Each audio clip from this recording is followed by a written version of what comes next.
दारोमदार रहेगा। जो अपने पेनाल्टी कॉर्नर्स को भुना पाएगा वही आज का विजेता रहेगा। और पेनल्टी कॉर्नर नंबर 3 रांची के लिए। युवराज, ये पेनल्टी कॉर्नर क्यों दिया गया? अगर हम देखें यहाँ पे तो हरबीर सिंह संधू जो कि बिल्कुल साथ में लगे हुए थे वहाँ पे मनदीप के, उन्होंने पुश किया उनको, जबकि आप बॉडी प्ले जो है वो ये आप देख सकते हैं। अच्छा पास यहाँ पे था, ये लुक डोनर ने उनको पुश किया, देखिए पूरा धक्का दे दिया यहाँ पे। बिल्कुल सही निर्णय है अंपायर का। हालांकि अगर मनदीप वो बॉल रिसीव करते तो कुछ खास वहाँ पे करने का उनके पास मौका नहीं था क्योंकि बिल्कुल नैरो एंगल में थे, लेकिन गलती यहाँ पे बिल्कुल डीप डिफेंडर लुक डोनर की। और रांची के फैंस को मैं एक अच्छी सूचना दे दूं, एशले जैक्सन अब मैदान के अंदर मौजूद हैं, तो दूसरे गोल की संभावनाएं उत्पन्न हो सकती हैं। 5 गोल दाग चुके हैं एशले जैक्सन अभी तक, 3 पेनल्टी कॉर्नर से, 2 पेनल्टी स्ट्रोक से, और उस तालिका को अब 6 पर लेके जाने का सुनहरा मौका है। मनप्रीत का पुश है, एशले जैक्सन का प्रयास गोल नहीं दिलवा पाया। तीसरा पेनल्टी कॉर्नर भी व्यर्थ गया रांची के लिए।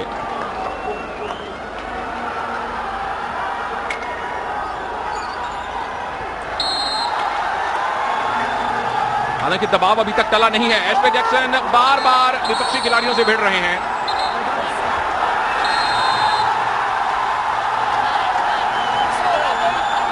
He pulls it. Just watch it. It's okay. Just watch it. Just watch it.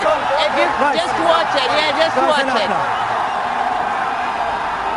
No more pushing. You have to talk to the player यहाँ पे now. लुक डोनर को वार्न किया गया है क्योंकि जिस तरह से एशले जैक्सन को रोका गया था वो बिल्कुल गलत रोका गया था। हालांकि भाग्यशाली रहे यहाँ पे कि शॉर्ट कॉर्नर नहीं दिया गया। और अंपायर मार्सेलो सर्वेतो ने कह दिया वॉच इट, एक चेतावनी जारी कर दी है। ल्यूक डोनर और साथ में हरबीर सिंह संधू भी थे, और हरबीर सिंह संधू को भी अभी भारतीय टीम में शामिल किया गया है उनके बढ़िया डिफेंस के चलते। और मैदान में तनातनी है, इसे कहते हैं मित्रा से खड़क पई। येलो कार्ड यहाँ पे दिखाया गया है। You come here. You come here now. That's out. I will stop that one. You don't teach me now. Tell your players if they surround now me next. No more. Once in your life. Understood? What we saw, that's done. I know what you saw, but it's both ways. You only. But what I saw, but I saw what he was pushing now. Yeah, but you don't. It's enough done. Done now. Now. It is not fair. Come on, it's enough, Jolly. It is, It's enough, please. But it's not fair. You know No. that is a couple of times in this competition already. You see No. only one side. Now, Yeah, it's a hard he fight. just spoke. ये आप देख सकते हैं किस तरह से Luke donor ने जो फुरस्ते के सर पे मारा है जानबूझ के, ये बिल्कुल यकीनन ये येलो कार्ड था और इसी का परिणाम यहाँ पे येलो कार्ड दिया गया है ल्यूक डोनर को। हालांकि उनको 1 मिनट पहले वार्न किया गया था अंपायर द्वारा। निकी जी, ये बड़ी हैरानी की बात है कि इतने अनुभवी खिलाड़ी ल्यूक डोनर अभी 1 ही मिनट पहले उनकी गलती से विपक्षी टीम को एक पेनल्टी कॉर्नर मिला है और जबरदस्ती जानबूझकर हाथ मारना, क्या यहाँ पर रेड कार्ड भी संभव था? रेड कार्ड दे सकते थे अंपायर, लेकिन इतने मुझे भी आश्चर्य कि इतने बड़े प्लेयर और इतनी बड़ी गलती कर सकते हैं। अगर रेड कार्ड मिलता तो पूरी टीम जो है वो 10 प्लेयर से खेलती। तो पीले कार्ड का अर्थ यह है कि ल्यूक डोनर कम से कम 5 मिनट के लिए टेक्निकल बेंच पर बैठेंगे। और इसको कहते हैं सुनील, खाया पिया कुछ नहीं, गिलास तोड़ा 12 आना। और यहाँ रांची की टीम ने एक और हमला बोल दिया है, चौथा पेनल्टी कॉर्नर मिला उनको।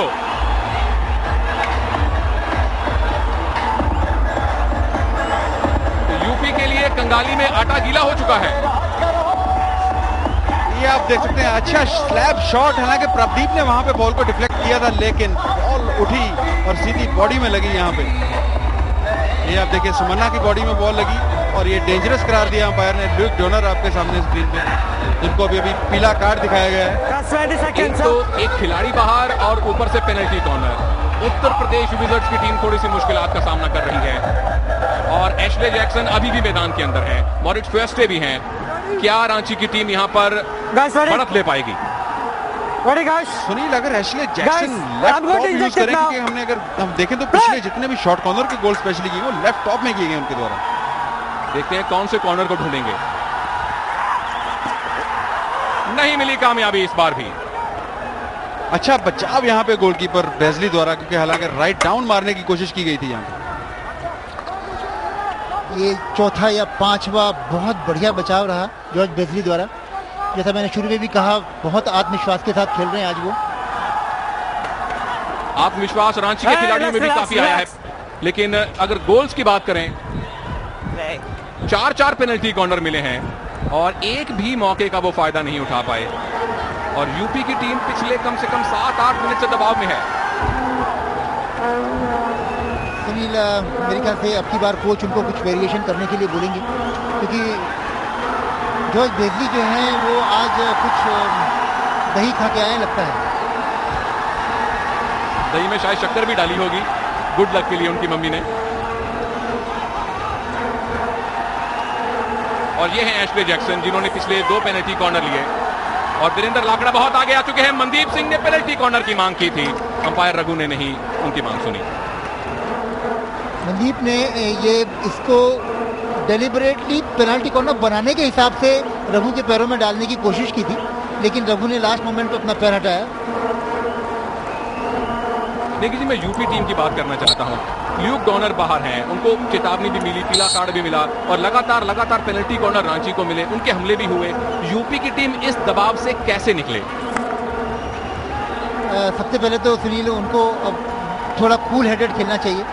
जनरली इतना शोर, जितना जो बाहर वातावरण में गर्मी है, उसकी वजह से खिलाड़ियों में एक्साइटमेंट आता ही है। और ल्यूक डॉनर जैसे प्लेयर जो हैं वो गलती कर रहे हैं। अगर इसके अलावा कोई गलती अभी उनको होना नहीं चाहिए। थोड़ा सा पोजीशन अपने पास में मेंटेन करें, बॉल को थोड़ा सा और खोलें, तो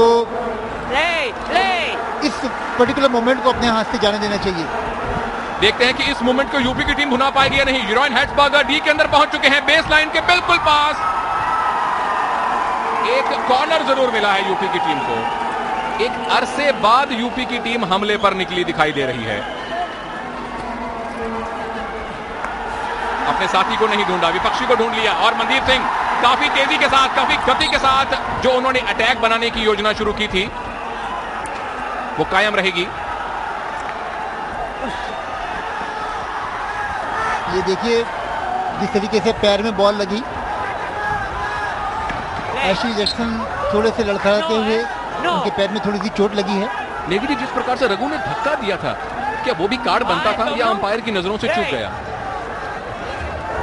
मेरे ख्याल से अंपायर की नजर से चूका, नहीं तो कार्ड दे सकते थे फिर से।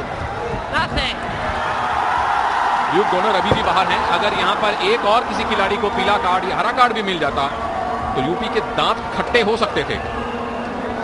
और मेरे साथ अब युवराज सिंह के स्थान पर दीपक ठाकुर मौजूद हैं कमेंट्री बॉक्स में। दीपक, बहुत ज्यादा दबाव दिखाई दे रहा है यूपी के खिलाड़ियों पर। आपने भारत की जूनियर टीम के लिए, सीनियर टीम के लिए प्रतियोगिताएं जीती हैं, ऐसे अनेक दबाव वाले मैचेस खेले हैं, तो यूपी की टीम को दबाव हटाने का कौन सा गुरु मंत्र देंगे आप? सुनील, जिस ढंग से पेस पे गेम चल रही है और नो डाउट की रांची के पास होम क्राउड है, होम एडवांटेज उनका, तो अभी थोड़ा सा दबके खेल रही है यूपी की टीम। लेकिन जिस ढंग से उन्होंने कमबैक किया है, 1-0 से नीचे थे, उसके बाद उन्होंने कमबैक किया है, तो अभी भी कुछ कहना मुश्किल है कि किसके हक में ये मैच जाएगा। और रांची की टीम का ही हमला था। जॉर्ज बेजली एक बार फिर गोल के सामने चीन की दीवार बनकर मौजूद है। हमले हालांकि रांची के ही रहेंगे। रांची के सारे खिलाड़ी गोलकीपर को छोड़कर, देखिए कोता जीत तक आगे पहुंच गए हैं, जो टीम के डिफेंडर हैं। रीड रॉस डी के अंदर पहुंच चुके हैं। क्या एक और पेनल्टी मिलेगा? लॉन्ग कॉर्नर मिला है, शॉर्ट कॉर्नर नहीं मिला।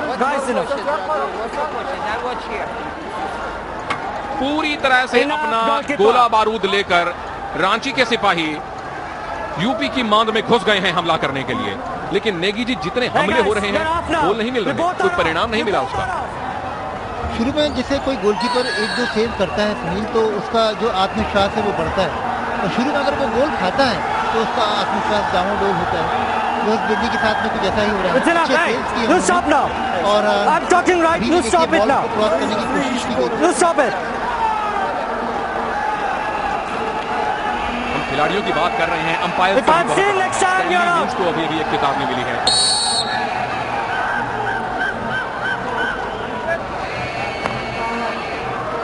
पूरी तरह से चढ़कर खेल रही है रांची की टीम। नेगी जी, अंपायर्स किस प्रकार से अपने आप को यहाँ पर प्रेशर से मुक्त रखें?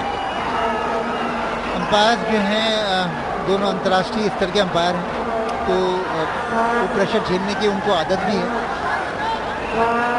प्लेयर्स गेम के दौरान थोड़े से एक्साइटेड हो जाते हैं। इस बात को भी मद्देनजर रखते हुए खेल के लिए उन्हें अपने आप को अपना मन बनाना चाहिए, लेकिन मैच को कंट्रोल करने के लिए उन्हें बहुत सख्ती से का पालन भी करना चाहिए।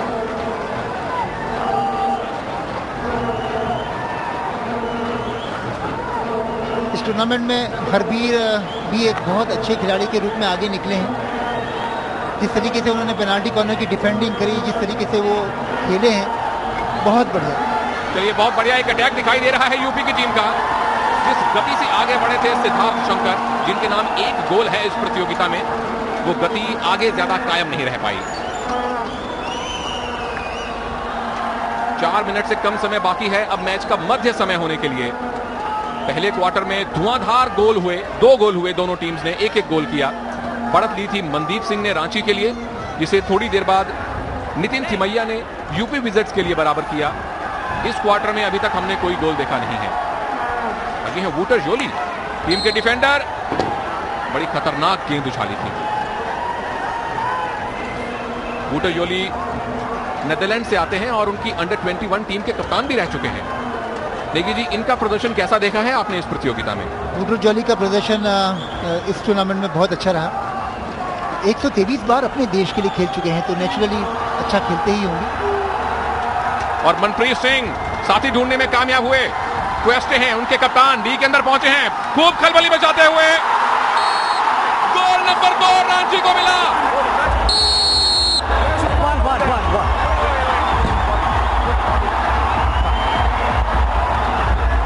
दर्शक प्रसन्न है और अंपायर का काम अभी खत्म नहीं हुआ। थर्ड अंपायर अब ये निर्णय बनाएंगे। रघु प्रसाद ने ये फैसला थर्ड अंपायर को रेफर कर दिया है।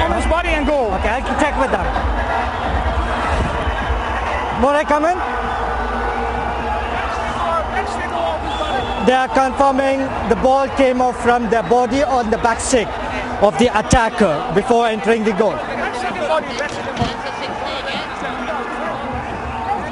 Affirmative, back stick or the body. Morris foot से बॉल को लेकर निकले थे और गोलकीपर आगे आए और उनकी खुद से बॉल लग के अंदर चली गई है मेरे ख्याल से। ये देखिए बॉल की स्टिक से, और ये तो गोल है। Just looking for us. कहीं कोई फाउल नहीं स्टिक पे लगी। शायद ऐसा कह रहे हैं कि मॉरिस फुटसे की बॉडी से लग के बॉल को गई है। बिल्कुल, उन्होंने थर्ड अंपायर से यही पूछा कि उनके शरीर से लगकर गई या उनकी बैक स्टिक से लगकर अंदर गेंद गई है। हालांकि दर्शकों ने पहले ही सेलिब्रेशन शुरू कर दी है, लेकिन थर्ड अंपायर का फैसला आना अभी बाकी है और मात्र इन अंतिम 4 मैचेस के लिए थर्ड अंपायर की सुविधा है। ग्राउंड अंपायर चाहे तो खुद कोई निर्णय रेफर कर सकता है, अगर खिलाड़ी चाहें तो वो भी अंपायर से दरख्वास्त कर सकते हैं कि उन्हें थर्ड अंपायर की मदद चाहिए। लेकिन जब खिलाड़ी अंपायर से दरख्वास्त करते हैं उसके 3 नियम हैं, उसके बारे में हम बाद में चर्चा करेंगे।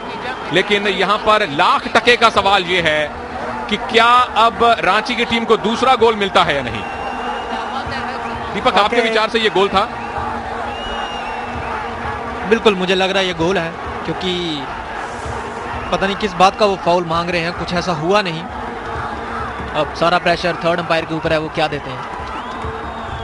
दीपक, ऐसा लगता है कि वो उनको ऐसा मानना है कि मॉरिस फुटसे की बॉडी से लग के गई बॉल गई। देखिए आप, ये बॉल लिया यहाँ से और सबको डॉज करते हुए निकले, सिर्फ गोलकीपर सामने था। जब उन्होंने ये गोलकीपर ने हॉकी स्टिक लगाई तो मॉरिस फुटसे की शायद बॉडी में लगी, ऐसा उनका मानना है। देखिए जी, मान लीजिए थर्ड अंपायर को निर्णय बनाने में कोई कठिनाई हो तो यहां बेनिफिट ऑफ डाउट किसको मिलेगा? वैसे benefit of doubt goes to the batsman. यहाँ पे जो है ये डिफेंडर को जाता है, लेकिन ये तो गोल है ऐसा लगता है। Different angles. मैंने बॉल को मॉरिस फुटसे की बॉडी में लगते हुए नहीं देखा, बट देखते हैं। सबको इंतजार है थर्ड अंपायर के फैसले का। थर्ड अंपायर जितने चाहे रिप्लेस देख सकते हैं, जितने चाहे एंगल से रिप्ले देख सकते हैं और अपना स्वतंत्र निर्णय बना सकते हैं।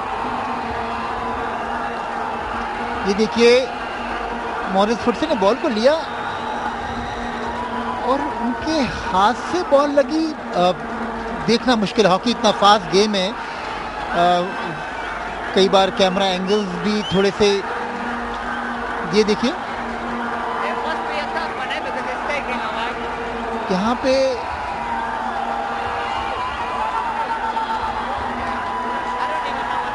चेहरों के खिलाड़ियों के चेहरे पर बहुत ज्यादा तनाव। एक एक गोल जो है वो कीमती है। दीपक, अगर मान लीजिए मॉरिस फुटसे के हाथ पे गेंद लगी थी तो क्या गोल होगा या नहीं? सुनील, अगर कलाई तक अगर देखा जाए तो वो हॉकी का पार्ट ही माना जाता है, लेकिन उसके ऊपर अगर बॉल लगती है तो वो फाउल होता है। तो काफी करीबी मामला है। जिस ढंग से किसी एक एंगल से ऐसा लग रहा है जैसे बॉल शायद बाजू को टच करके अंदर गई है और किसी एंगल से लग रहा है बिल्कुल क्लियर गोल है। तो बहुत ही पेचीदा मामला है अंपायर के लिए। लीजिए, मामला सुलझ गया, गोल बरकरार रहेगा, रांची वाले खुश हैं। इसके बाद में सुनील, ये जो उत्तर प्रदेश विजार्ड्स के प्लेयर्स हैं वो दोबारा से रेफरल मांग भी नहीं सकते हैं। एक मैच में सिर्फ 2 रेफरल अलाउड हैं, एक इनकी तरफ से एक उनकी तरफ से। ये देखें किस प्रकार से गोल हुआ। ये देखिए मॉरिस फुटसे का स्टिक से बॉल लगी अंपायर का और सीधे गोल के अंदर। You lose the referral now. You lose the referral.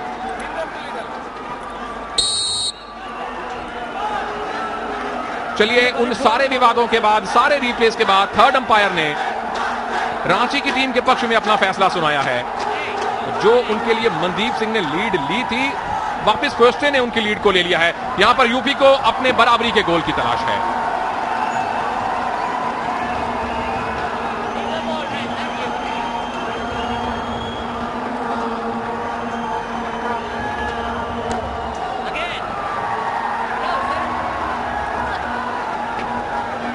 और आपको बता दें कि जो वीडियो रेफरल का नियम है, दोनों टीम्स एक बार वीडियो रेफरल मांग सकती हैं जब तक वो गलत ना साबित हो। लेकिन अंपायर खुद जितनी बार चाहें थर्ड अंपायर से चर्चा कर सकते हैं किसी भी गोल को कंफर्म करने के लिए। अगर कोई टीम अंपायर से अपील करती है, उसके 3 नियम हैं: गोल, पेनल्टी कॉर्नर या पेनल्टी स्ट्रोक। टीम सिर्फ इन्हीं 3 मामलों में थर्ड अंपायर की मदद मांग सकती है और जब तक उनका फैसला उनके पक्ष में रहा, उनका वो वीडियो रेफरल जारी रहेगा। जहां उनकी अपील ठुकरा दी गई, वहां वीडियो रेफरल खत्म हो जाएगा।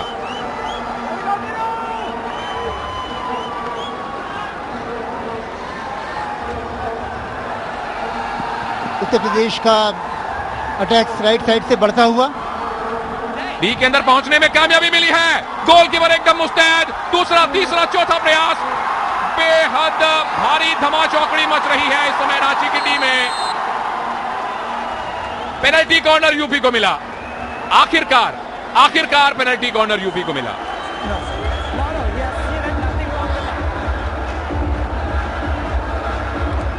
ये देखिए फ्रांसिस्को कॉर्टिस ने 1, 2, 3, 4 गोल बचाए एक साथ लगातार। और उसके बाद ये बॉल रांची के प्लेयर के पैर में लगी।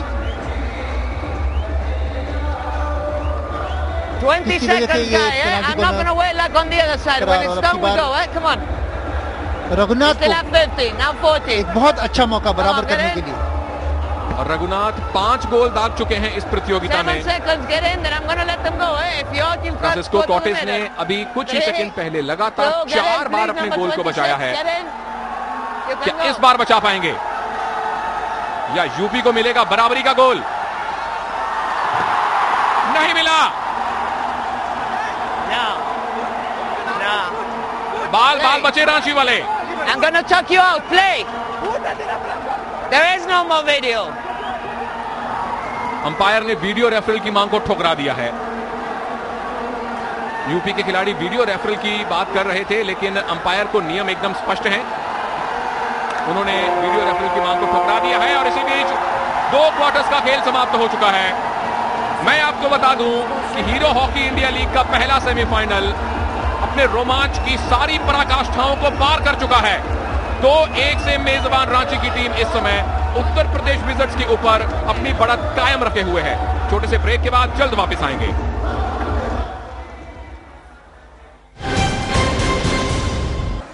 हीरो हॉकी इंडिया लीग के पहले सेमीफाइनल में आप सबका स्वागत है। 2 क्वार्टर्स का खेल हो चुका है और 2-1 से आगे हैं इस समय मेजबान रांची राइनोज, जिनके सामने हैं उत्तर प्रदेश विजर्ड्स। दूसरे सेमीफाइनल में दिल्ली वेव राइडर्स का सामना होगा जेपी पंजाब वॉरियर्स से। इसी मैच के तुरंत बाद इसी स्टेडियम में, तो टीवी छोड़कर कृपया कहीं मत जाइएगा।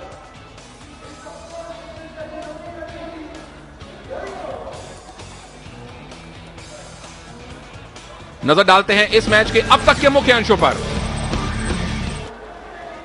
सबसे पहला हमला किया था रांची राइनोज ने, जिन्होंने पिछले 2 मुकाबलों में हराया है यूपी विजर्ड्स को। मनदीप सिंह के लिए एकदम आसान, हलवे जैसा गोल, जैसा हॉकी खिलाड़ी अपनी भाषा में कहा करते हैं। इससे बढ़िया, इससे आसान मौका नहीं मिल सकता। यहां तो आंखें बंद करके एक चुटकी से भी गोल कर सकते थे। 9 गोल हो चुके हैं अब मनदीप सिंह के नाम। संदीप सिंह को बीट करने में सिर्फ 2 गोल और चाहिए, उनके बराबर पहुंच जाएंगे। राइनो सलाम अपने दर्शकों के लिए। और यूपी की टीम ने ये जवाबी कार्यवाही की थी और ये बहुत ही खूबसूरत बैक हैंड स्ट्रोक लगाकर नितिन तिमैया ने अपनी टीम को बराबरी का गोल दिलवाया था। पूरा समय लिया, कोई डिफेंडर उनके आसपास मौजूद नहीं था। बड़े आराम से, इत्मीनान से उन्होंने अपनी टीम को बराबरी का गोल दिलवाया। और ये है वो विवादास्पद गोल जिसके लिए निक विल्सन जिम्मेदार थे। यह मामला थर्ड अंपायर को रेफर किया गया था और बहुत सारे रीप्लेस देखने के बाद अंपायर ने निक विल्सन और रांची राइनोज के पक्ष में फैसला सुनाया था। 2-1 से इस गोल के बाद रांची टीम ने अपनी बढ़त बना ली है। नजर डालते हैं अब तक मैच के आंकड़ों पर। 2-1 से आगे है रांची की टीम। पोजेशन पर नजर डालें, 68%, यह बहुत ज्यादा है। सर्कल पेनिट्रेशन और शॉट में भी रांची का ऊपरी हाथ। 3 पेनल्टी कॉर्नर मिले हैं, जबकि मात्र 1 पीसी मिला है यूपी को। पूरी तरह से रांची टीम का दबदबा है। आइए चलते हैं मैदान में, जहां हमारी प्रेजेंटर सिमरन कौर मुंडी मौजूद हैं। पहले सेमीफाइनल का हाफ टाइम हो चुका है। बहुत ही रोमांचक मैच है। मैं हूं रांची में और आज मेरे साथ मौजूद है याना एल्बर्स, जो कि है FIH के executive member. So sir, thank you very much for being with us on this show. The ambience is great, the audience is great. HIL has an immense fan following. Do you think it's a great initiative? It's a fantastic initiative. It's one of the best initiatives over the last years in the world of hockey. I just arrived. I'm a bit emotional because hockey for me when I was young was India. Then India had a hard time for many years, and now they come back. And if I see this, they're on their way back. It's a fantastic initiative, fantastic people, fantastic everything. So it's congratulations. It's a fantastic initiative.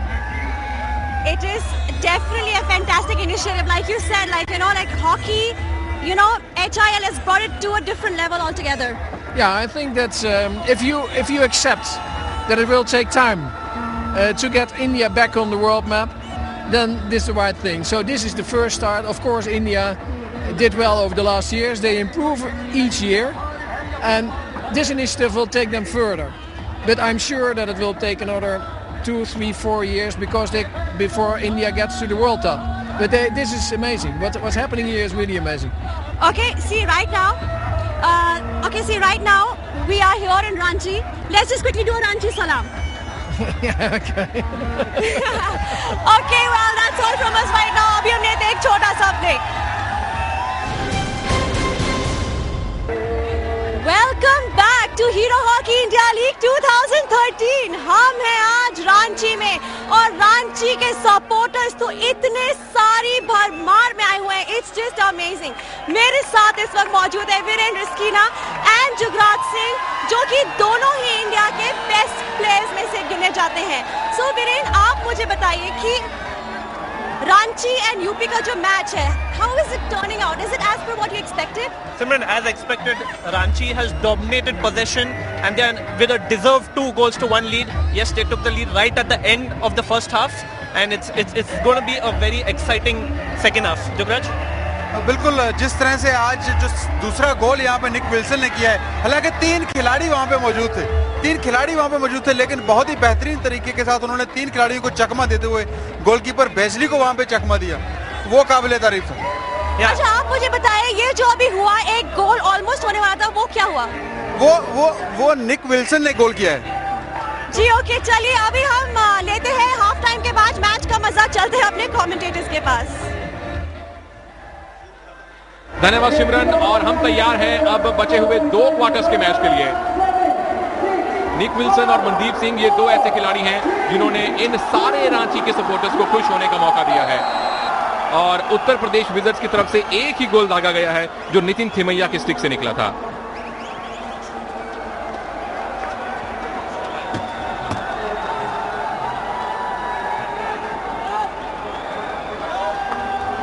तो अब बचे हुए 2 quarters के लिए दोनों teams की दिशाएं बदल दी जाएंगी। रांची की टीम हमारे दाएं से बाएं अटैक कर रही है, और अटैक पर है वो। डी के अंदर प्रवेश करने में कामयाबी मिली है, अभी भी गेंद वही, पेनल्टी कॉर्नर। तीसरे क्वार्टर की शुरुआत में ही रांची को मौका मिला है।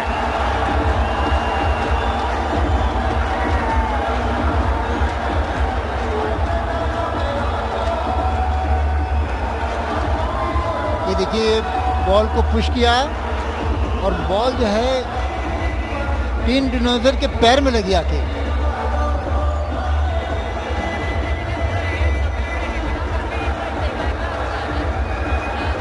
और रांची के लिए ये 5वां मौका है। एशले जैक्सन मैदान में नजर नहीं आ रहे। जॉर्ज बेजली ने अनेक बार आज अपनी टीम के लिए गोल बचाए हैं। देखते हैं कौन सा खिलाड़ी ये प्रयास लेगा। सीधा प्रयास, बहुत ऊंचा प्रयास था ये। I think it hit the stick. If not, I would have called it a danger. Don't worry. Austin Smith थे पुश करने के लिए, लेकिन हरबीर की तारीफ करनी होगी। झोंका उन्होंने अपने आप को बॉल की लाइन में, और एक अच्छा बचाव।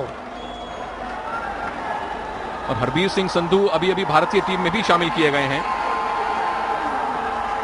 लेकिन जी हमने अनेक बार देखा है, जैसे भारत के लिए जुगराज सिंह थे, ये हरपाल सिंह थे जो डिफेंडर हैं और पेनल्टी कॉर्नर पर सबसे आगे दौड़ कर आया करते थे। इस खिलाड़ी का क्या महत्व है पेनल्टी कॉर्नर के समय? इसे सुनील सुसाइडर रशर कहते हैं। इतनी तेजी से बॉल आती है, गोली की तरह आती है, उसमें अपने आप को उसकी बॉल की लाइन में कवर करना, और एक साइड वो कवर करते हैं, एक साइड जो है वो गोलकीपर के लिए छोड़ते हैं। अगर वो दूसरी तरफ गोलकीपर के पास आती है तो गोलकीपर को आसानी होती है रोकने के लिए। देखिए जी, आपने बड़े ही सॉफ्ट शब्दों में कहा कि गोली की रफ्तार से, मुझे तो लगता है कि रॉकेट की रफ्तार से गेंद आती होगी। कोताजीत गेंद को अंदर भेजने में कामयाब हुए, डिफ्लेक्शन संभव नहीं हो पाई, अन्यथा यहां तीसरा गोल भी मुमकिन था। ये बहुत अच्छा कोताजीत का क्रॉस था, और कनेक्शन भी किया था, उसको बॉल को लगा भी दिया था प्रदीप ने गोल के अंदर, लेकिन जॉर्ज बेजली का बहुत बढ़िया सेव। हमले अभी टले नहीं हैं। लगता है कि हाफ टाइम के अंदर कोई जादुई सिरप पिला दिया है ग्रेग क्लार्क ने अपने खिलाड़ियों को। लेकिन जी जैसे ही ये क्वार्टर शुरू हुआ है, रांची की टीम लगातार आगे बढ़ चुकी है। ये देखिए ऑलमोस्ट पूरी टीम उनकी 25 में है। ये अपने आप में कहता है कि आज वो लोग कोई दूसरे मनस्थिति के साथ में मैदान में उतरे हैं, और अपना होम ग्राउंड है।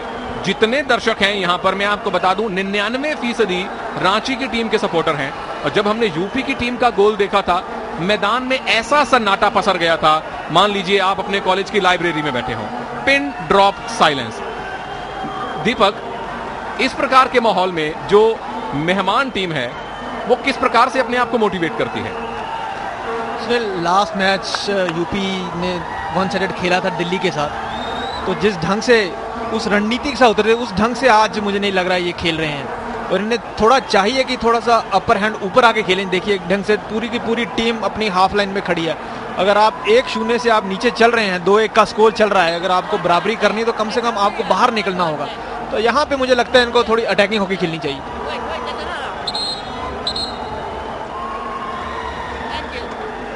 और अपनी स्क्रीन के बिल्कुल नीचे दर्शक देख सकते हैं कि लगातार कुछ खिलाड़ी मैदान से बाहर जा रहे हैं, कुछ खिलाड़ी अंदर आ रहे हैं। रोलिंग सब्स्टिट्यूट के तहत फुटबॉल जैसे खेल में सिर्फ 3 ही बार खिलाड़ी को सब्स्टिट्यूट किया जाता है और एक खिलाड़ी जो बाहर गया वो वापस नहीं आएगा। यहाँ पर खिलाड़ी जितनी बार चाहे मैदान पर आए, जितनी बार चाहे बेंच पर आए, ये उनका कोच निर्धारित करता है। और यहाँ पर हीरो हॉकी इंडिया लीग में 9 खिलाड़ी बेंच पर बैठे रहते हैं। मौका है अब रांची के पास, डी के अंदर गेंद पहुंची है, बैक हैंड लगाया गया, जॉर्ज बेजली एकदम सामने मौजूद। बड़ा अच्छा तालमेल लग रहा था नेगी जी दो खिलाड़ियों के बीच में। ये पीछे से डिफेंडर का मिस्टेक हुआ था, उन्होंने पास देने की कोशिश की जिसे निक विल्सन ने बहुत अच्छे से रोका और बहुत खूबसूरत पास दिया और फोस्टे ने उसको बहुत बढ़िया गोल के अंदर मारा था, लेकिन उतना ही खूबसूरत बचाव जॉर्ज बेजली का। जॉर्ज बेजली ऑस्ट्रेलिया से आते हैं, विक्टोरिया के रहने वाले हैं, गोल्फ भी काफी अच्छा खेलते हैं। 5 सेव्स कर चुके हैं जॉर्ज बेजली। मान लीजिए आज इनके प्रदर्शन में 50% गिरावट होती तो रांची की टीम को कम से कम 4 गोल मिल सकते थे। नेगी जी इस प्रतियोगिता में 5 में से 3 ऐसे गोलकीपर हैं जिनको मैन ऑफ द मैच मिले हैं। फ्रांसिस्को कॉर्टेस हैं, यॉक स्टॉकमैन है, निकलस याकोबी हैं और आज जॉर्ज बेजली भी काबिले तारीफ प्रदर्शन कर रहे हैं। इस टूर्नामेंट की एक विशेषता ये भी रही सुनील की गोलकीपर्स का प्रदर्शन, हर एक टीम के गोलकीपर ने बहुत अच्छा प्रदर्शन किया। और अगर हम देखें तो जो किताबों में लिखा रहता है उससे भी बढ़ के, उससे भी अच्छा प्रदर्शन जो था वो कई गोलकीपर्स का रहा। चलिए यहां देखते हैं कि प्रभदीप कैसा प्रदर्शन कर पाते हैं। मदद मौजूद है, ऑस्टिन स्मिथ दक्षिण अफ्रीका से आए हैं रांची के लिए खेलने के लिए।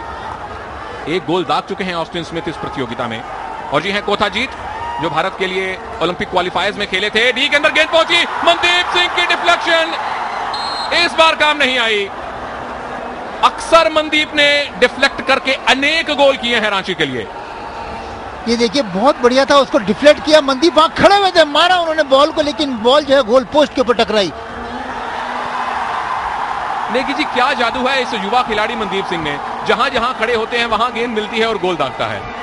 मैंने जैसा पहले भी कहा, गार्जियन एंजल उसके कान में जाके खुद कहते हैं सुनील कि देखो यहां खड़े रहो, यहां बॉल आने वाली है। ऐसा पूर्व उनको अनुभव हो जाता है कि वो बिल्कुल उसी जगह पे खड़े रहते हैं। और इसमें डिफेंस की कितनी गलती है कि उनको प्रयास करने का मौका हर बार मिल जाता है। नहीं, बहुत मुश्किल है इतने सारे प्लेयर्स के बीच में अपने आप को उस तरह पोजीशन पे बनाना ताकि अच्छे से अच्छी पोजीशन जहां पर आप गोल कर सके। और ये पूरे समय भागते भी रहते हैं, एक जगह पे खड़े होके बॉल को एक्सपेक्ट नहीं करते हैं। तकरीबन 7 मिनट का समय तीसरे क्वार्टर में हो भी चुका है और कहना गलत नहीं होगा कि हमें सांस लेने का मौका नहीं मिला। यूपी की टीम के एक आध मौके को छोड़ दें तो लगातार रांची की टीम ने ही हमले बोले हैं। पूरी तरह से 1 वे ट्रैफिक रहा है। अब दूसरा मौका मिल सकता है यूपी को। बहुत कम बार इन्होंने रांची के डी के अंदर जाने में सफलता हासिल की है।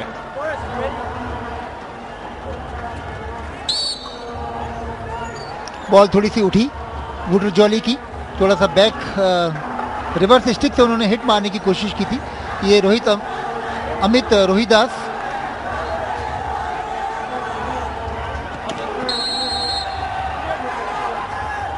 और अमित रोहिदास वो खिलाड़ी हैं जिन्होंने अपने प्रदर्शन से राष्ट्रीय कोच माइकल नॉब्स को प्रभावित किया है और भारत की टीम में आ गए हैं। मनदीप सिंह, जब जब इनके पास गेंद आती है तो पूरा स्टेडियम गर्जना करने लगता है। ऐसा लगता है कि 6000 शेर मौजूद हैं इस मैदान के अंदर अपनी टीम का समर्थन करने के लिए। बहुत खूबसूरत रिसीविंग था और रिसीविंग में उन्होंने अपने एक डिफेंडर को बीट किया।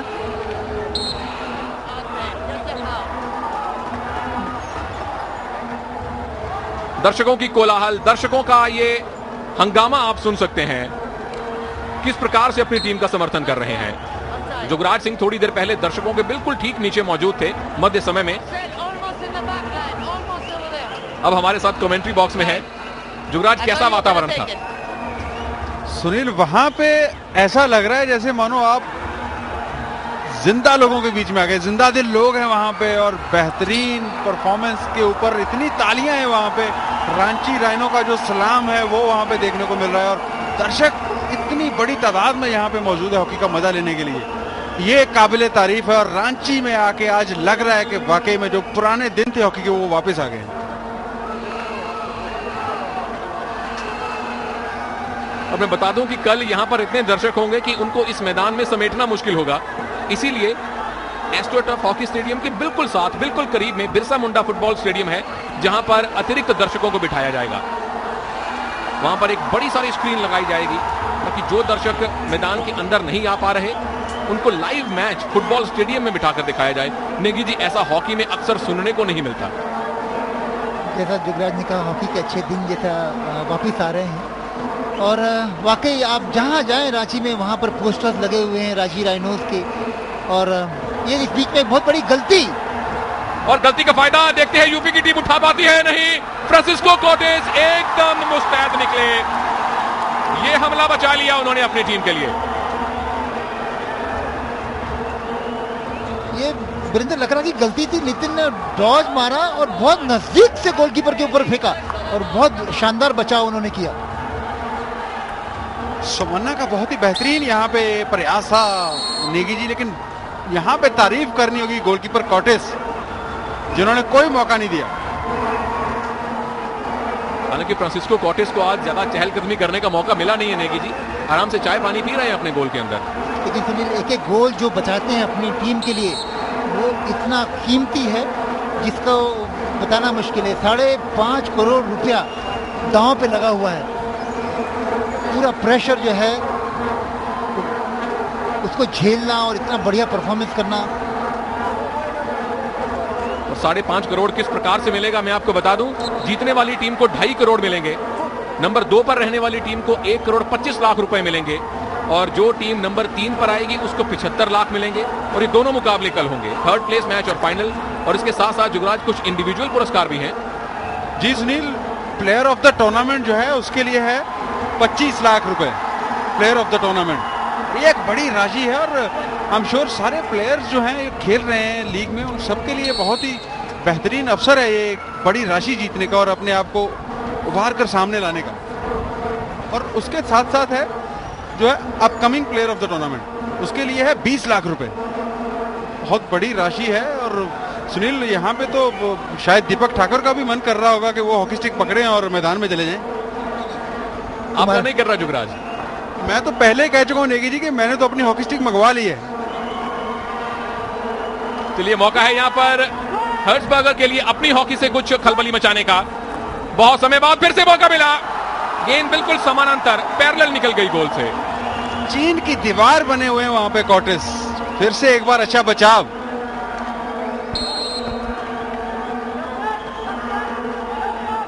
लेकिन वो हर्ट्सबर्गर ने जिस तरीके से, जिस खूबसूरती के साथ में प्लेयर के ऊपर से बॉल उठाई थी धीरे से, और वो ये देखिए धीरे कितना बढ़िया तरीके से बॉल उठा के क्रॉस देने की कोशिश की और कोर्टेस ने उसे डिफ्लेक्ट किया। और बहुत दिग्गज खिलाड़ी हैं यूरॉन हर्ट्सबर्गर, 5 गोल दाग चुके हैं अब तक इस प्रतियोगिता में। वो और रघुनाथ दोनों यूपी के लिए सबसे ज्यादा गोल दागने वाले खिलाड़ी हैं। और हर्ट्सबर्गर खुद यूरोपियन हॉकी लीग में 26 गोल दाग चुके हैं, सबसे ज्यादा। तो यूरोप की गोल मशीन है ये, लेकिन यूपी की गोल मशीन भी बनना पड़ेगा। 1 गोल से पीछे है इनकी टीम फिलहाल। तीसरे क्वार्टर में समय अब 5 मिनट से कम का रह गया है।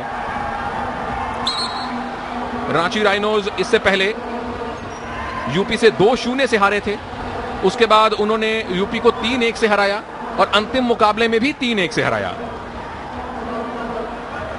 तो यूपी की टीम अगर आज जीतती है तो ना केवल हिसाब किताब बराबर हो जाएगा बल्कि सूद के साथ हो जाएगा, क्योंकि फिर फाइनल में पहुंच जाएंगे। और यहां पर अगर दर्शकों का आलम देखें नेगी जी, जिनको टिकट नहीं मिली वो अपने घर की छत पर खड़े होकर यह मुकाबला देख रहे हैं। इस बीच में तुषार खांडकर बीच में आए हैं और ल्यूक डोनर भी मैदान में नजर आ रहे हैं। मौका है यहां पर विकास चौधरी के लिए। जिस प्रकार से गिरे थे उन्हें लगा शायद अंपायर पेनल्टी कॉर्नर सुनाएंगे, लेकिन क्या पेनल्टी कॉर्नर बनता था वहां पर नेगी जी? नहीं, विकास फिलहाल यहां पर यूपी के लिए मौका है। कोथाजीत एकदम मुस्तैद निकले।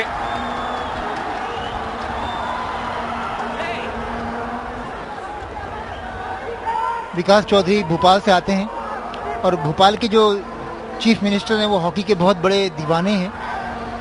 उन्होंने वहाँ पर 4 एस्ट्रोटर्फ लगाए हैं शिवराज सिंह जी चौहान ने।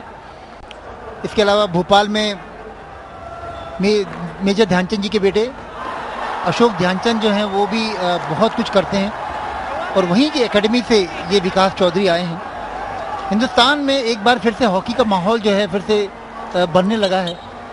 हॉकी के चाहने वाले हर जगह नज़र आने लगे हैं। यहाँ रांची में भी हम देखते हैं हर जगह पर बस हॉकी हॉकी और कुछ नहीं दिखाई दे रहा है। 3 मिनट से कम का समय अब बाकी है तीसरे क्वार्टर में। 3 गोल हो चुके हैं इस मैच में। पहला गोल रांची ने किया था जिसे यूपी ने बराबर किया, और अभी कुछ ही समय पहले रांची की टीम ने फिर से बढ़त ले ली है और उनको तलाश है इस बढ़त को पुख्ता करने की। मनप्रीत सिंह, डी के अंदर इनके 3 साथी मौजूद हैं, डी के अंदर पहुंचे हैं, लेकिन उससे पहले ही अंपायर ने इशारा कर दिया था।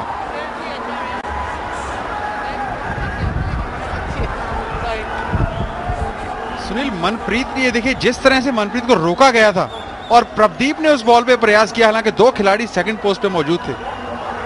ये एडवांटेज छोड़ा गया था वहां पे। इस बीच वाटर जॉली बॉल को लेके आगे बढ़ गए। यूपी की टीम ने तुरंत ही एक काउंटर अटैक बनाने में सफलता अर्जित की है।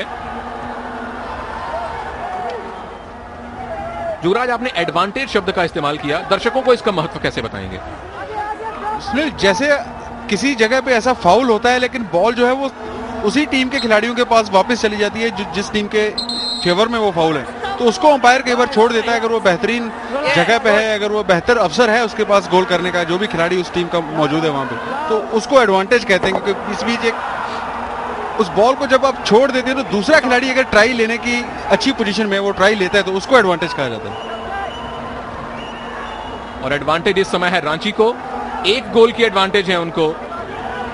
और यूपी की टीम के लिए अभी भी तकरीबन 19 मिनट का समय बाकी है इस मैच में। अगर 19 मिनट में एक भी गोल दाग लिया, स्कोर तालिका बराबर भी कर ली, तो आप एक्स्ट्रा टाइम खेलने के हकदार बन जाएंगे। और एक्स्ट्रा टाइम में जिस टीम ने पहले गोल किया वो टीम जीती। वहां गोल नहीं हुआ तो फिर पेनल्टी स्ट्रोक लिए जाएंगे।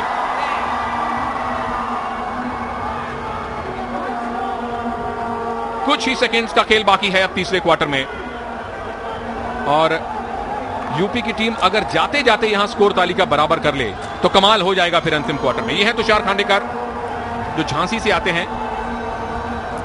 गेंद को आगे की ओर सरकाया उन्होंने। उनके साथी थिमन्ना मौजूद हैं जो कि कूर्ग से आए हैं। डी के अंदर गेंद पहुंचाने में सफलता अर्जित कर ली है नितिन ने।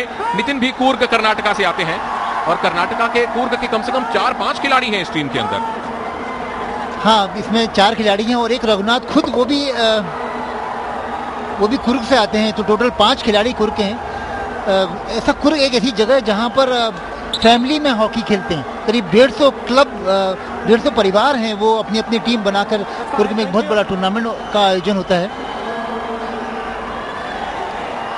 तीसरा क्वार्टर बस समाप्त होने को अग्रसर है। क्या ये अंतिम मौका होगा यूपी के लिए? बिल्कुल अंत में हूटर बजा और यूपी के खिलाड़ियों को मायूस वापस आना पड़ेगा। बेहद रोमांचक तीसरे क्वार्टर का भी समापन हो चुका है।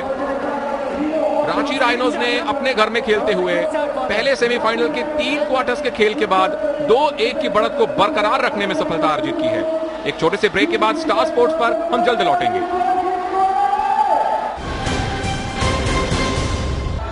हीरो हॉकी इंडिया लीग के पहले सेमीफाइनल में आपका स्वागत है।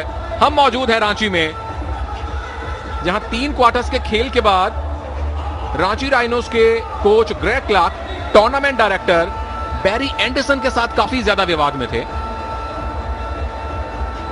और उत्तर प्रदेश विजर्ट्स के सर्वोसर्वा भी यहां मौजूद हैं, उनके टीम मालिक भी यहां मौजूद हैं। अभिजीत सरकार हैं जो कि उत्तर प्रदेश विजर्ट्स से संबंध रखते हैं। इस पूरे मैदान में मुझे लगता है कि 2-4 लोग ही होंगे जो उत्तर प्रदेश विजर्ट्स को समर्थन देने आए हों, अन्यथा पूरा का पूरा स्टेडियम राइनोज को अपना सलाम देने और समर्थन देने आया है। 2-1 से आगे है रांची की टीम और हम तैयार हैं अंतिम 17.5 मिनट के खेल के लिए।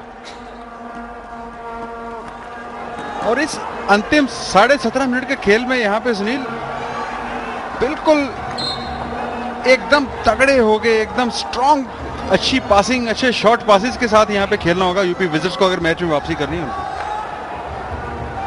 और दूसरी तरफ है रांची राइनोज की टीम जिसने लगातार सबको प्रभावित किया है, खासतौर पर अपने दर्शकों की संख्या को लेकर, प्रचार को लेकर। फिलहाल उनके ऊपर एक हमला बोलने की योजना थी, योजना आगे जारी रहेगी। कोच काफी चिंतित है यहाँ पे, क्रेग क्लार्क जो है वो बहुत चिंतित है यहाँ पे।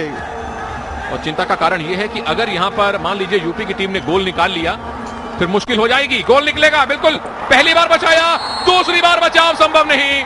और ये नितिन थिमैया, दूसरा गोल मैच का, बेहतरीन गोल। गोलकीपर कॉटेस ने हालांकि पहली बार बचाव किया था, लेकिन दूसरी दफा कोई मौका नहीं दिया। इसी के साथ 131 गोल हो चुके हैं हीरो हॉकी इंडिया लीग में। तो ये देखिए अच्छा यहाँ पे फ्लिक किया गया था। ये देखिए नितिन थिमैया यहाँ पे मौजूद थे, कोई मौका नहीं। गोलकीपर कॉटेस के बिल्कुल बीचों बीच बॉल को निकाल दिया है। हालांकि मनप्रीत ने कोशिश की थी नितिन थिमैया को रोकने की, लेकिन कोई मौका नहीं। नेगी जी, हम बार बार तारीफ कर रहे थे किस प्रकार से फ्रांसिस्को कॉटेस ने अपनी टीम के लिए इतने गोल बचाए हैं। इस बार वो बचा नहीं पाए और 2-2 की बराबरी। एक और हमला है यूपी की टीम का, नितिन थिमैया ही गेंद के साथ है। एक और मौका फ्रांसिस्को कॉटेस ने इस बार बचा लिया है। तीसरे क्वार्टर के बाद यूपी के खिलाड़ियों में लगता है कोई ज्वाला कौंध गई है। यकीनन सुनील, जिस तरीके से वो आक्रमण पे आक्रमण कर रहे हैं, माहौल कुछ बदला सा नजर आ रहा है। बदला सा? नेगी जी, पूरी तरह से मरघट जैसा सन्नाटा छा गया है एस्ट्रोटर्फ हॉकी स्टेडियम में। ये देखें किस प्रकार से पिछला मौका लिया गया। नितिन ने हिट मारा, कॉटेस ने पूरे उसको ब्लॉक किया अच्छे तरीके से, उनकी छाती के ऊपर बॉल लगी।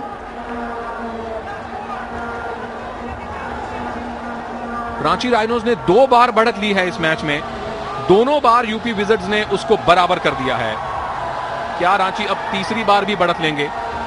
समय 15 मिनट से कम बाकी है इस मैच के रेगुलेशन टाइम में। अगर उसके बावजूद 70 मिनट के बाद भी स्कोर तालिका बराबर रही, 2-2 या 3-3 किसी भी स्कोर से, तो मैच एक्स्ट्रा टाइम में जाएगा। दर्शक नहीं चाहते मैच एक्स्ट्रा टाइम में जाए। नितिन थिमैया है वो खिलाड़ी जिन्होंने यूपी विजिट्स को दोनों के दोनों गोल दिलवाए हैं, जबकि रांची राइनोज के लिए पहला गोल मनदीप सिंह ने किया और दूसरा गोल निक विल्सन ने किया। जुगराज, अब यूपी की टीम के खेल में आप क्या परिवर्तन देख रहे हैं? सुनील, जिस तरह से यूपी की टीम अब कंबाइन होकर एक अच्छे मूव बना रही है, जिस तरह से 1-to-1 पासिस खेले जा रहे हैं, जिस तरह से 1 टच बॉल खेले जा रहे हैं, ये काबिले तारीफ है। और यही एक सबसे आसान तरीका है जब आप 1 टच खेलते हो, 1-to-1 खेलते हो, ये दूसरी टीम की डिफेंस को जो है बीट करने में बहुत ईजी हो जाता है। तो वही काम कर रही है यहाँ पे यूपी विजिट्स की टीम। और इतने दिग्गज कोच भी हैं उनके पास। ये फिलहाल आप देख सकते हैं बलजीत सिंह सैनी जो कि रांची टीम के सहायक कोच हैं, भारत की जूनियर टीम के भी कोच हैं। और यूपी के पास है रोलैंड ओल्टमैन्स जो कि दुनिया के दिग्गज कोचेस में से एक माने जाते हैं, नेदरलैंड्स के साथ अनेक ट्रॉफीज जीत चुके हैं। तो कोच का रोल कितना अहम था इस ब्रेक के दौरान जुगराज? कोच जो इंस्ट्रक्शंस देता है वो बिल्कुल, क्योंकि कोच बाहर होता है और कोच पूरी गेम को रीड करता है, कोच बिल्कुल बताता है आपको किस तरह से खेलना है, कौन सी स्ट्रेटेजी किस समय पे आपको यूज करनी है। तो मैंने पहले भी कहा था कि कोच बहुत एक महत्वपूर्ण रोल अदा करते हैं मैच में, क्योंकि अच्छे कोच की यही खासियत है कि वो मौके के हिसाब से, सिचुएशन के हिसाब से जो है वो रणनीति बनाते हैं और चेंज करते हैं। नेगी जी, आप भारतीय टीम के कोच रहे हैं, अगर यहाँ रांची के कोच होते तो क्या फेरबदल करते टीम की नीति में गोल हासिल करने के लिए? फिलहाल तो अटैक हो रहा है सुनील, लेकिन यह है कि रांची को एक बार फिर से अपने सॉक्स पुल अप करना पड़ेगा।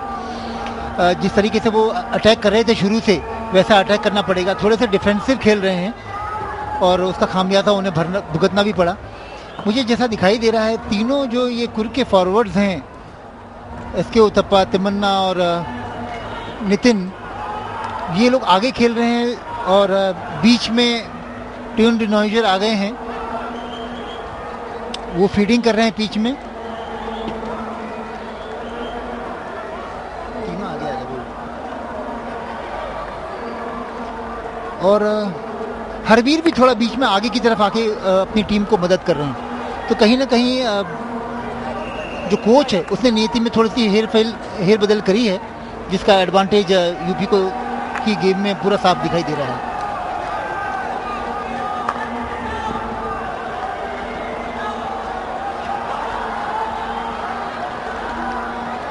यहाँ आज सुनील यूपी की टीम की साख दाव पे लगी है, स्वाभिमान के लिए खेलना होगा उन्हें। और अगर स्वाभिमान में आपने मैच जीत लिया तो फाइनल में पहुंच जाएंगे। यूपी की टीम शुरुआती दौर में थोड़ा लड़खड़ाई थी हीरो हॉकी इंडिया लीग में, लेकिन अंतिम 2 मैचेस में जीत हासिल करके जो गति उन्होंने हासिल की है जुगराज, वो गति अगर आज बरकरार रही तो फिर 2.5 करोड़ रुपया हासिल करने के लिए एक ही मैच और जीतना है। बिल्कुल, जिस तरीके से अब जिस रणनीति के साथ यूपी विजर्स के खिलाड़ी अब खेल रहे हैं, उन्होंने एक पहचान, जो उनकी पहचान थी वो वापस हासिल कर ली, जो कि बीच में कुछ मैचेस में उन्होंने पहचान खो दी थी, लेकिन अब वापस गोल करने की नीति जो उनकी है उस पर वापस उतर के आए हैं। और बहुत ही बेहतरीन यहाँ पे अच्छा प्रयास था, लेकिन अच्छा बचाव यहाँ पे यूपी विजर्स। और आप देखते डिफेंस जिस तरह से खेल रही है यूपी विजर्स की, अब कोई मौका नहीं दे रहे वो रांची राइनोस के खिलाड़ियों को। जुगराज, लगता है कि खेल पूरी तरह से पलट गया है।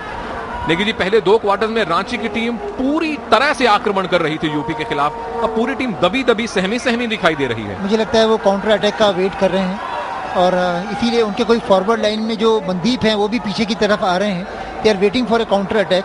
तो स्ट्रेटजी में थोड़ा सा परिवर्तन ग्रेग क्लार्क का। और इस समय नेगी जी काउंटर अटैक की योजना बनाना ये सही रणनीति है आपके हिसाब से? समय बहुत कम है सुनील, और ऐसे में पीछे की तरफ गोल भी नहीं होना चाहिए। और ये देखिए, ये बॉल मिल गई है मनदीप सिंह, दर्शकों में भी जान आ चुकी है। हालांकि अटैक को बरकरार नहीं रख पाए। हम देख सकते हैं कि यूपी की टीम ने 35 पेनल्टी कॉर्नर हासिल किए हैं इस पूरी प्रतियोगिता में, और 7 में उनको सफलता मिली है, यानी कि जो उनका कन्वर्जन रेट है वो तकरीबन 20% रहा है। जुगराज खुश हैं इससे? बिल्कुल नहीं, ये बहुत ही पोर परफॉर्मेंस है अगर हम आंकड़ों के हिसाब से आगे, क्योंकि रघुनाथ जैसे खिलाड़ी आपके पास हैं, तो रघुनाथ जब तक आपके पास हैं, अगर हम 7 गोल कर पाए 35 में से, तो ये बिल्कुल एक खराब परफॉर्मेंस हम इसको आंक सकते हैं। क्योंकि शायद यही कारण है जो बीच वाले मैचेस यूपी ने लूज किए हैं। ये उन्हीं मैचेस की बात अगर हम करें तो बहुत सारे पेनल्टी कॉर्नर्स वहाँ पे उन्होंने जो है वो व्यर्थ किए हैं, जाया जाने दिए, जिनमें गोल स्कोर नहीं कर पाए। थोड़ा सा बॉल पोजीशन अपने पास मेंटेन करते हुए यूपी के प्लेयर्स, और पोजीशन से अगर कहीं आक्रमण बन जाए और आक्रमण से गोल मिल जाए तो सोने पर सुहागा हो जाएगा। गेंद के साथ हैं सोमन्ना। डी के अंदर जाने की अनुमति नहीं मिली है, अंपायर ने विसल उनकी टीम के विरुद्ध बजाई है। और समय अब 10 मिनट से भी कम रह गया। मैं हमारे दर्शकों को बता दूं क्योंकि चूंकि ये नॉकआउट मैचेस हैं, सेमीफाइनल है, एक टीम का जीतना जरूरी है। यहां मैच ड्रॉ नहीं हो सकता। अगर मैच 70 मिनट के बाद भी बराबर स्कोर पे रहा तो एक्स्ट्रा टाइम में मैच जाएगा, जहां गोल्डन गोल का नियम है। गोल्डन गोल यानी कि जिस टीम ने पहला गोल दागा वही मैच जीत जाएगी। अगर उन 15 मिनट में कोई गोल ना हुआ तो फिर पेनल्टी स्ट्रोक लिए जाएंगे। और जुगराज, अगर